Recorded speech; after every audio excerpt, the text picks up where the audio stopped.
বেনাজিরের আলাদিনের প্রদীপ থেকে শুরু করে মতিউর রহমানের ছাগল কাণ্ড সবটাই যখন টক অফ দ্য টাউন, একই সময়ে বেনাজির কিংবা মতিউর রহমান কাউকেই কোথাও দেখা যাচ্ছে না, কেউই তাদের খোঁজ পাচ্ছে না। তাহলে কি তারা অদৃশ্য শক্তি?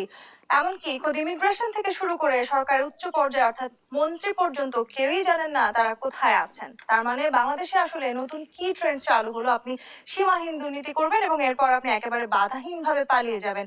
এই ট্রেন্ডে আসলে আমরা পা দিলাম কিনা, কিংবা এই ধরনের দুর্নীতি যারা করছেন তাদের কোন শক্তির বলে তারা দেশ ছাড়ছেন, কেনই বা এত দুর্নীতির পরও তারা ধরা পড়ছেন না, সেই সবকিছু নিয়ে আজকে আলোচনা করতে চাই। দেশ সাম্প্রতিকের আজকের আয়োজনে আপনাদের সবাইকে স্বাগত জানাচ্ছি। আমি তাসনুভা তন্নি। দর্শক, বেনাজির কোথায়, মতিউর কোথায়, এই প্রশ্ন উত্তর খোঁজার চেষ্টা করবো আজকের আলোচনায়। আমার সাথে তিনজন বিশেষ অতিথি আছেন। আমাদের সাথে আছেন নুরুদ্দিন চৌধুরী নয়ন এমপি, সরকার দলীয় সংসদ সদস্য, আছেন ব্যারিস্টার রুমিন ফারহানা, সাবেক সংসদ সদস্য এবং অ্যাডভোকেট বাংলাদেশ সুপ্রিম কোর্ট, এবং আছেন সাইফুল হক, সাধারণ